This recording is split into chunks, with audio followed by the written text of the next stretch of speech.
News minute Tamil நேயர்களுக்கு வணக்கம். நாம் தற்போது இருப்பது புதுக்கோட்டை மாவட்டம் வெங்களூர் கிராமம்.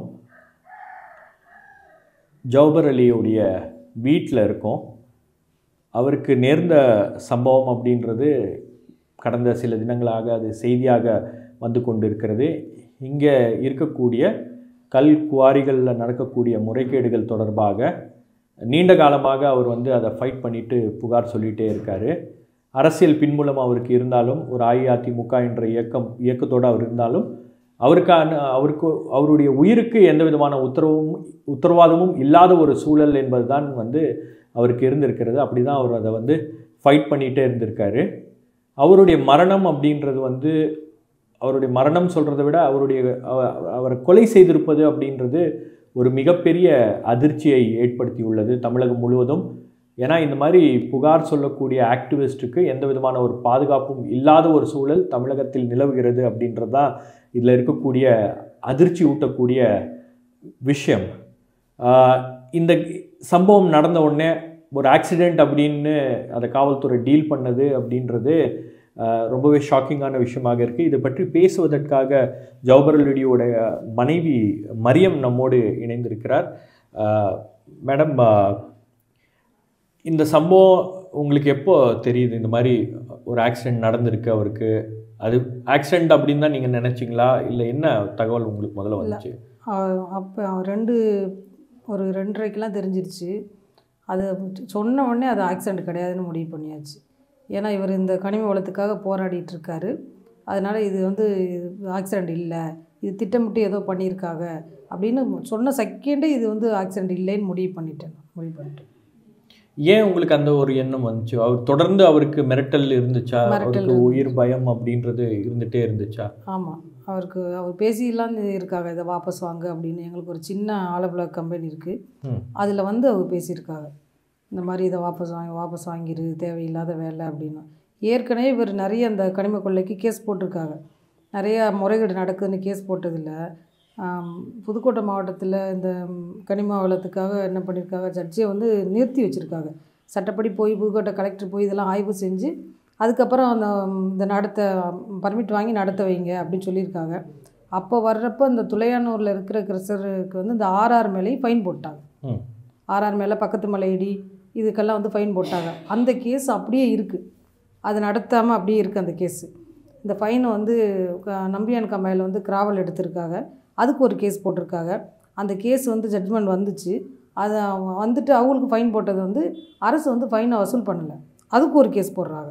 இந்த கேஸ் எல்லாம் நடந்துக்கிட்டே இருக்கையில் போய் பார்க்குறப்ப ஆர்ஆர் நிறைய கொள்ளையடிச்சுக்கிட்டு கனிம வளத்தை திருடிக்கிட்டு முறைகேடான நிறைய விஷயங்களை பண்ணிக்கிட்டு இருக்கதை பார்த்துட்டு அதுக்கு ஒரு கேஸ் போடுறாங்க. அந்த கேஸ் போட்டதை வட்டாட்சியர், கோட்டாட்சியர், காவல்துறை எல்லாருக்கும் அனுப்பிச்சி விட்றாங்க. அவங்க கேஸ் போட்டாங்க எல்லாருக்கும் ஒரே நேரத்தில். கலெக்டருக்கு போட, வட்டாட்சியர், கோட்டாட்சியர், காவல்துறை, கனிம வள பொறியாளர் ஒருத்தர், அவர் மைன்ஸ் எல்லாருக்கும் ஒரே நேரத்தில் இதெல்லாம் அனுப்பிச்சி விட்டாங்க. இந்த மாதிரி ஒரு முறைகேடு நடக்குது, சக்கை இதெல்லாம் திருடி கொண்டு மலையடியை நிறைய எடுத்து தவறான வழியில் எடுத்து கொண்டாந்து இந்த அரசு இடத்துலேருந்து எடுத்து கொண்டாந்து இந்த மாதிரி நிறைய வச்சுருக்காங்க, இதை பாருங்கன்னு ஃபோட்டோ எல்லாமே எடுத்து செட் பண்ணி அனுப்பிச்சி விட்றாங்க. அதைத்தான் இவங்க கசிய விட்றாங்க. ஸோ இந்த கம்ப்ளைண்ட் தாசில்தாருக்கு அனுப்பப்படுகிறது. ஒரே நேரத்தில் எல்லாருக்கும் அனுப்பப்படுகிறது. ஆனால் தாசில்தார் இந்த கம்ப்ளைண்ட்டை கசிய சம்மந்தப்பட்ட குவாரி ஓனர்ஸ்ட்டை கசிய விட்டுறாரு. நாங்கள் உங்களை பார்த்தோன்னா உங்களை நாங்கள் அரெஸ்ட் பண்ண வேண்டியது இருக்கும், நடவடிக்கை எடுக்க வேண்டியது இருக்கும், அதுக்குள்ளே அதை மறைச்சிருங்கன்னு சொன்னாங்களா என்னங்கிறது தெரியலை. அவங்க அது தெரிஞ்ச உடனே என்ன பண்ணிட்டாங்க, எல்லாத்தையும் அள்ளி ஒரே நாளில் 40 லாரி வச்சு இரவாக எல்லாத்தையும் அள்ளி உள்ளே கொட்டுறாங்க. அதை அவங்க அன்றைக்கி கலெக்டர் ஆஃபீஸ்லேருந்து சொல்லியிருக்காங்க. இந்த மாதிரி நடந்திருக்கு. ஸோ இவரை வண்டி ஏற்றி ஆக்சிடெண்ட் ஆகிருச்சு அப்படின்னு சொல்லும்போது, அது ஒரு ஆக்சிடெண்ட் இல்லை அப்படின்னு உங்களுக்கு தெரியும் போது நீங்கள் ஸ்டேஷனில் போய் நீங்கள் ஃபைட் பண்ணிங்களா? ஸ்டேஷனில் போகும்போது காவல்துறைக்கிட்டேருந்து என்ன ரெஸ்பான்ஸ் வந்துச்சு உங்களுக்கு? அவங்க ஒன்றுமே சொல்ல, இது ஆக்சிடெண்ட். ஏன்னா ஒருத்தர் அவர் சரண்டர் ஆகிட்டார், நான் தான் ஆக்சிடெண்ட் பண்ணேன் அப்படின்னு ஒருத்தர் சரண்டர் ஆகிட்டார். அதனால் அவங்க எடுத்துக்க மாட்டேன்னாங்க. உங்களுக்கு இது ஆக்சிடெண்ட் இல்லை, இது ஒரு கொலை அப்படின்றது நீங்கள் தெரியும். தெரியும், நீங்கள் அதை சொல்கிறீங்க. ம். பட் காவல்துறையிட்டேருந்து என்ன அவங்க என்ன பதிலுக்கு என்ன சொன்னாங்க உங்களுக்கு? அவங்க பதில் இதை சொல்கிறாங்க, நான் ஆக்சிடென்ட் பண்ணேன், நான் எடுத்துகிட்டு போனேன் இந்த லாரியை, வந்தேன் இடிச்சிட்டேன் அப்படின்னு ஒருத்தர் வந்து சரண்டர் ஆகிட்டார். அதனால் ஒன்றும் பண்ணாமல் இருந்தாங்க. ஸோ இது ஆக்சிடென்ட் கிடையாது, இது கொலை, இது இது இது கொலை கிடையாது, இது ஆக்சிடென்ட் தான் அப்படின்றது அப்படின்னு அவங்க அதில் ரொம்ப கவனமாக இருந்தாங்க. எத்தனை முறை நீங்கள் கம்ப்ளைண்ட் வந்து இது பண்ணீங்க, அப்ரோச் பண்ணீங்க? 2 முறை நாங்கள் இப்போ. சரி, வெள்ளிக்கிழமை ஆக்சிடென்ட் நடக்குது. வெள்ளிக்கிழமை ஈவினிங் வரைக்கும் ஒன்றும் பண்ணலையா? ஒன்றுமே பண்ணல. மறுபடியும் அடுத்த நாள் பொதுமக்கள் எல்லாம் சேர்ந்து, அவர் கபடி செக்ரட்டரியாக இருக்கனால கபடி சம்மந்தமானவங்க ஜமாத்து 3 ஜமாத்து, பள்ளிவாசல், வெங்கலூர், திருமயம், கோட்டையூர் எல்லா ஜமாத்து வந்து சேர்ந்து மக்கள் எல்லாம் திரண்டு போய் போராட்டம் பண்ணோம். போராட்டம் பண்ணோன்னு அவங்க வந்து கேஸை எடுத்துக்கிட்டாங்க. கொலை முயற்சி எடுத்துக்கிட்டாங்க. இல்லை சந்தேக மரணமா கொலை முயற்சியா? சந்தேக மரணம், கொலை முயற்சி ரெண்டும் தான் நினைக்கிறேன். சந்தேக மரணம். ஏன்னா 194 தான் எஃப்ஐஆர் பதிவு பண்ணியிருக்காங்க. இப்போ 194/1 பிஎன்எஸ்ல பதிவு பண்ணியிருக்காங்கன்னா எக்ஸிக்யூட்டிவ் மேஜிஸ்ட்ரேட்டுக்கு சொல்லணும். இப்போ போஸ்ட்மார்ட்டம் நடத்தும் போது நீங்கள் பாடியை பார்த்தீங்களா? பார்க்கல. அதுக்கு முன்னாடி ஆக்சிடென்ட் ஸ்பாட்டில் பாடியை பார்த்தீங்களா, இல்லை ஆம்புலன்ஸில் இருக்கும்போது பாடியை பார்த்தீங்களா? ஆம்புலன்ஸில் கீழே பார்த்தேன், நான் போய் கூட உட்காந்துருந்தேன். எங்கள் காயங்கள்லாம் எங்கே இருந்துச்சு அவர் உடம்புல? காயம் உடம்புல இந்த பக்கம்லாம் இல்லை, இந்த கை பக்கம் லைட்டாக அந்த பக்கம் அடிபட்டு இருந்துச்சு. அப்புறம் ஃபுல் கால் மட்டும்தான். கால் மட்டும்தான்? காலில் என்ன? காலில் முட்டியோட இந்த பகுதி அப்படி இந்த முட்டி கீழே எந்த அடி இல்லை, விரல் எல்லாம் எந்த விரல் கால்லாம் இல்லை, இந்த முட்டி இந்த ஏரியா மட்டும் லைட்டாக. ஏதோ வண்டி ஏற்றிருக்காங்களா? வண்டி ஏற்றினது மாதிரி எனக்கு ஆனால் தெரியலை. சரி, என்ன காயங்கள் அப்படின்னு? என்ன மாதிரி காயங்கள்? இது வெட்டு காயமாக அந்த மாதிரி இருந்துச்சா? வெட்டு காயம் மாதிரி தான் எனக்கு தெரிஞ்சு. கறியெல்லாம் அப்படியே வெட்டிட்டு அப்படியே ரத்தமே இல்லாமல் அப்படியே வெட்டிட்டு இருக்கிற மாதிரி, காலை ஒடிச்சு வச்சது மாதிரி, காலை ஒடிச்சு வச்ச மாதிரி. ஏன்னா அவங்க அண்ணங்கிட்ட பேசும்போது அவர் அதான் சொல்கிறாரு, இந்த மாதிரி காயங்கள் இருந்துச்சு அப்படின்னு சொல்கிறாரு. அப்போ நீங்கள் போஸ்ட்மார்ட்டம் நடத்துறதுக்கு முன்னாடி ஒரு எக்ஸிக்யூட்டிவ் மேஜிஸ்ட்ரேட் யாராச்சும் வந்து பார்த்தாங்களா? பார்க்கல, யாரும் பார்க்கல. அப்படியே மார்ஜி கொண்டு போயிட்டாங்க. அப்படியே கொண்டு போயிட்டு போஸ்ட்மார்ட்டம் முடிக்கல. அதான் அடுத்த நாள் எங்கள்கிட்ட கேஸை எடுத்துக்கிட்டு அதுக்கப்புறம் முடிச்சாங்க.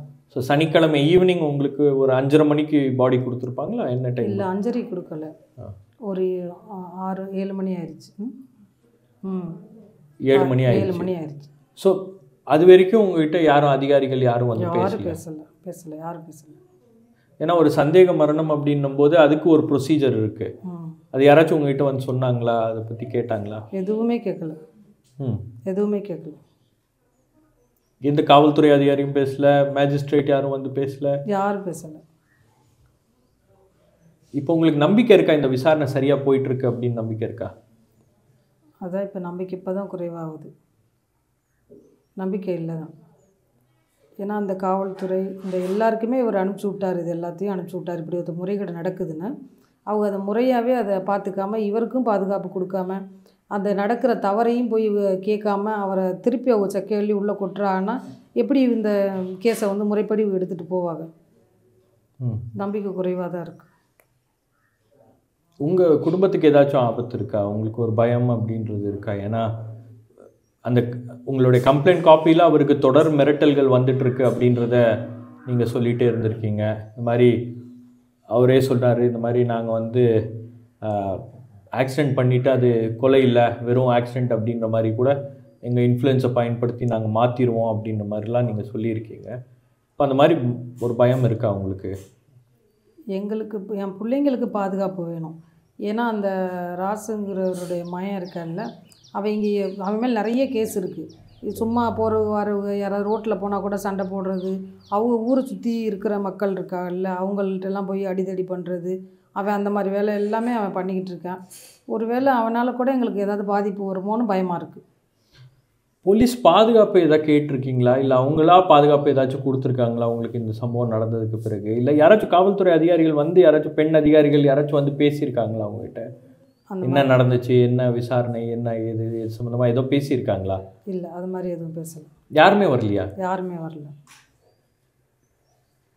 அப்போ உங்கள் சார்பாக யார் இருக்கா உதவி பண்ணுறதுக்கு அல்லது உங்கள் விஷயங்கள் பேசுகிறதுக்கு யார் இருக்காங்க? யாருமே இல்லை. என்னுடைய குடும்பத்தாரும் நானும் மட்டும்தான், வேறு யாருமே இல்லை. குடும்பத்தாரும் என் பிள்ளைங்களோட நான் தனியாக இருக்கிறோம். எங்கள் எல்லாருக்குமே பாதுகாப்பு வேணும்.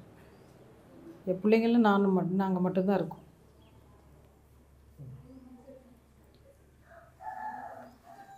ஜவஹர் அலியுடைய மனைவி சொல்கிறத வச்சு பார்க்கும்போது, அதாவது ஒரு உதவி அப்படின்றது அவங்களுக்கு வந்து பல சைட்ஸ்லேருந்து வந்திருக்கு. ஜவஹர் அலிக்கு தெரிந்தவர்கள் அந்த உதவிகளை அந்த போலீஸ் ஸ்டேஷனில் கம்ப்ளைண்ட் வந்து எடுத்துக்கிறதுக்கு செஞ்சுருக்காங்க. ஆனால் அதுக்கப்புறம் இதில் வந்து முறையான விசாரணை நடந்திருக்கிறதா, முறையான விசாரணை நடத்தப்படுமா அப்படின்றது தான் இங்கே இருக்கக்கூடிய மிக முக்கியமான கேள்வி. ஏன்னா நடந்திருக்கக்கூடிய விஷயங்கள்லாம் பார்க்கும்போது, நானே இங்கே இருக்கக்கூடிய லோக்கல் காவல்துறை அதிகாரிகள்கிட்ட இங்கே திருமயம் போலீஸ் ஸ்டேஷன் இன்ஸ்பெக்டரை ஃபோன் பண்ணி கூப்பிட்டு கேட்கும்போது, இந்த கேஸில் ஒரு எக்ஸிக்யூட்டிவ் மேஜிஸ்ட்ரேட்டுடைய இன்வால்மெண்ட் இருந்திருக்கா, அவர் வந்து இதை விசாரிச்சிருக்காரா அப்படின்னா, எனக்கு அதெல்லாம் தெரியாது சார், நீங்கள் வந்து எஸ்பி ஆஃபீஸில் கேளுங்க அப்படின்றாங்க. அதே போல் இங்கே இருக்கக்கூடிய டிஎஸ்பி வந்து யாருமே இல்லை, பொறுப்பு டிஎஸ்பி யாரோ இருக்காங்க அப்படின்றாங்க, அவங்க யாருன்னே தெரியாது, எங்களுக்கு அது இந்த கேஸ் சம்மந்தமாக ஒன்றும் தெரியாது, எஸ்பி ஆஃபீஸில் தான் கேட்கணும் அப்படின்ற அளவில் தான் வந்து ஒட்டுமொத்த இந்த வழக்கையும் வந்து தட்டி கழிக்கக்கூடிய ஒரு நடவடிக்கை அப்படின்றது நடந்துகிட்ருக்கு. ஒரு பக்கம் இதெல்லாம் வந்து நடந்துட்டு இருக்கும்போது, இன்னொரு பக்கம் வந்து நாங்கள் வந்து இதில் சம்மந்தப்பட்ட நபர்களை 4 மணி நேரத்தில் பிடிச்சிட்டோம், 5 மணி நேரத்தில் பிடிச்சிட்டோம் அப்படின்னு அவங்களே அரசாங்கம் சர்டிஃபிகேட் கொடுக்கக்கூடிய வேலையை அமைச்சரும் வந்து தொடர்ந்து பார்த்து கொண்டிருக்கார். அந்த அமைச்சரும் இந்த மாவட்டத்தை சேர்ந்தவர் என்பதால் உங்களுக்கு ஏதோ ஒரு வகையில் இந்த வழக்கில் ஒரு இன்ஃப்ளூயன்ஸ் அப்படின்றது மேலிடத்துலேருந்து இருக்கிறது அப்படின்ற ஒரு இம்ப்ரெஷன் ரொம்ப கிளியராக இருக்குது. அண்ணா யூனிவர்சிட்டி வழக்கில் என்ன நடந்துச்சோ அதே மாதிரியான காட்சிகள் தான் வந்து மீண்டும் இந்த வழக்கிலையும் நடக்குது. நாம் இது வரைக்கும் இந்த மாதிரி, அதாவது கஞ்சா விற்கிறாங்க அப்படின்னு சொல்லிட்டு காவல்துறைக்கு தகவல் சொன்னவர்கள் யார் தகவல் கொடுத்தாங்க அப்படின்றது கஞ்சா விற்பனையாளர்கிட்டயே வந்து சொல்லக்கூடிய அவலம் என்பது நடந்திருக்கிறது. அதில் வாணியம்பாடியில் வசீம் அக்ரம் என்ற ஒரு நபர் வந்து படுகொலை செய்யப்பட்டார். அந்த விஷயங்கள் நடந்து ஒரு சில ஆண்டுகள் கழித்து மீண்டும் வந்து இங்கே நடந்திருக்கக்கூடிய ஒரு மிகப்பெரிய, இங்கே இயற்கை வளங்களை சுரண்டி கொண்டு இருக்கக்கூடிய ஒரு மிகப்பெரிய மாஃபியாவுக்கு எதிராக ஒரு நபர் போராடி கொண்டிருக்கிறார். அவருக்கு ஏதோ ஒரு சின்ன அளவில் அவருக்கு வந்து ஒரு அரசியல் பேக்ரவுண்ட் இருக்குது. ஆனால் அவரையும் வந்து படுகொலை செய்ய அந்த மாஃபியா துணிந்திருக்கிறது அப்படின்னும் போது, தமிழகத்தில் யாருக்கு தான் பாதுகாப்பான நிலை இருக்கிறது அப்படின்ற அந்த கேள்விதான் வந்து மீண்டும் மீண்டும் எழுகிறது. இந்த விஷயம் குறித்து நாம் தொடர்ந்து விசாரணை செய்து கொண்டிருக்கிறோம். நாங்களும் வந்து களத்துக்கு போய் செய்திகளை சேகரித்து கொண்டிருக்கிறோம். ஸோ இன்னும் அடுத்த வருகின்ற நாட்களில் இந்த கேஸை ரொம்ப க்ளோஸாக ஃபாலோ பண்ணி இதில் மற்ற டெவலப்மெண்ட்ஸ் என்ன அப்படின்றதையும் நான் ரிப்போர்ட் பண்ணுறேன். ஸோ மீண்டும் உங்களை சந்திக்கிறேன் ஒரு நிகழ்ச்சியில். நன்றி, வணக்கம்.